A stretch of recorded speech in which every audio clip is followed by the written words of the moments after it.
नमस्कार विद्यार्थी मित्रांनो आणि तुमचं सर्वांचं स्वागत आहे आपलं चॅनल ॲडमिशनवालावरती. या वर्षीची ॲडमिशन सिस्टीम आपण या व्हिडिओपासून सुरुवात करत आहोत.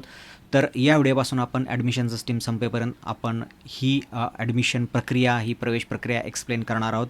मागच्या वर्षीप्रमाणेच यावर्षीही सर्व नियम सारखेच आहेत. अजून तरी काहीही बदल मागच्या वर्षीच्या आणि यावर्षीच्या ॲडमिशन सिस्टीममध्ये केलेला नाही आहे. जशी जशी ॲडमिशन सिस्टीम पुढे जाईल आपण त्यावर विस्तृत चर्चा करत जाणार आहोत. तर तत्पूर्वी एक छोटासा अपडेट की PCM ग्रुपच्या ज्या सेकंड अटेम्प्ट दिला होता विद्यार्थ्यांनी, त्यांच्या लॉग इनमध्ये आता ॲन्सर कीज अवेलेबल केव्हा होतील त्याचं शेड्यूल आपण बघूया.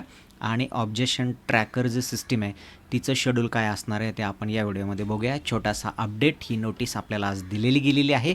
आणि ज्या विद्यार्थ्यांनी सेकंड अटेम्प्ट PCM ग्रुपचा दिलेला आहे त्यांच्या लॉग इनमध्ये 28 ते 30 तारखेपर्यंत तुम्हाला ॲन्सर की आणि तुमचे जर काही ऑब्जेक्शन्स असतील, काही करेक्शन्स असतील तर ते तुम्ही ग्रीवन्स किंवा ऑब्जेक्शन ट्रॅकिंग सिस्टीम त्याला आपण म्हणतो, तिथून तुम्ही ते नोंदवू शकता. त्याच्यासाठी प्रत्येक ऑब्जेक्शनला तुम्हाला 1000 रुपये भरायला लागतील आणि तुम्ही ऑब्जेक्शन, तुमच्या तक्रारी नोंदवू शकता. जनरली ही नेहमीची प्रॅक्टिस आहे दरवर्षीची की याच्यानंतर याचा अर्थ असा आहे की आपला पुढच्या 15 ते 20 दिवसामध्ये रिझल्ट येईल. कारण तुम्ही एकदा हे 30 तारखेपर्यंत तुम्ही तुमचे ऑब्जेक्शन नोंदवले की पुढच्या 10-12 दिवसामध्ये त्याच्यावरती कमिटी बसवून ती कमिटी फायनल निर्णय घेते. आपल्याला ते एक फायनल किती ऑब्जेक्शन्स आले होते, त्यातले व्हॅलिड किती ऑब्जेक्शन आहेत आणि कुणाकुणाला पूर्ण मार्क दिले जातील, ॲन्सर की चेंज होईल, या सगळ्या प्रोसेस होते आणि मग लगेच पुढच्या 2-3 दिवसामध्ये आपला रिझल्ट येणं अपेक्षित आहे.